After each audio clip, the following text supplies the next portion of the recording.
Ford Bronco, the off-road icon, returns.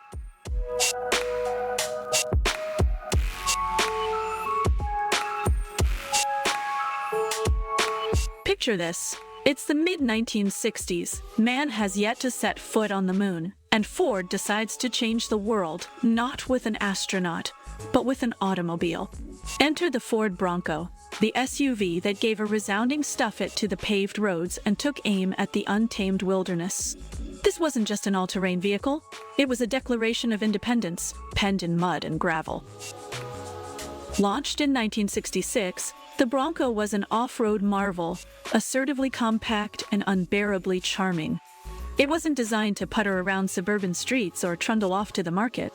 No, it had loftier goals in mind, like ascending craggy hillsides, wrestling its way through bogs, and generally making the wilderness its playground. If any car could pull off a bear-fighting resume, it's the Bronco.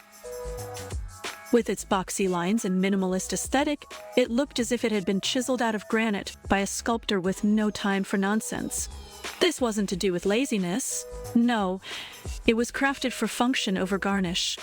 Under the bonnet, early Broncos housed the modest 105 horsepower, 170 cubic inch inline-six engine. Simple, right? But simple is often best when gallivanting through the great outdoors. It's not like you want to do a Swiss watch repair halfway up a mountain after all. The real magic happened in its four-wheels drivetrain, with a gear lever by your side that almost begged to be slipped into low range. It was a mountain goat disguised as a compact SUV.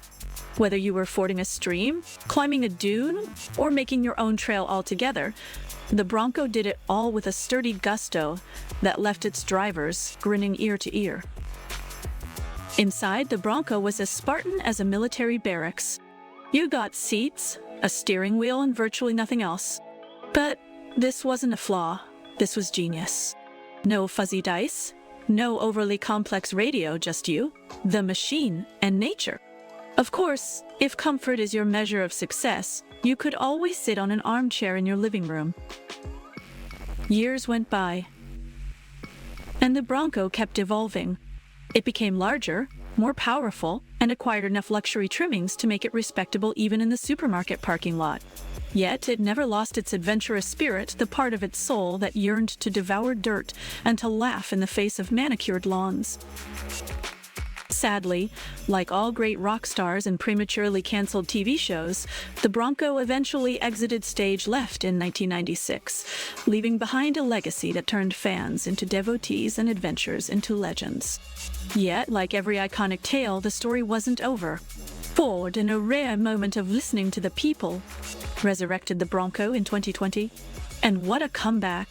They didn't just reheat the leftovers, they cooked up an entirely new dish, one bursting with nostalgia and modern-day prowess.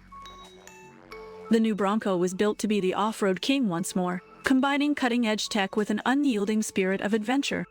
It was and is a grand nod to its rugged ancestors while pushing forward into territories unknown. Whether you're battling rush hour traffic or crawling over boulders, the Bronco continues to feel like it's on the right path, even when there's no path at all. Ultimately, the Ford Bronco isn't just a vehicle. It's a totem of adventure, freedom, and the belief that the journey is the best part of the trip. It's raw, it's rugged, and it's ready for anything, just as it was meant to be. If tales of adventure on four wheels ignite your spirit, then smash that like button.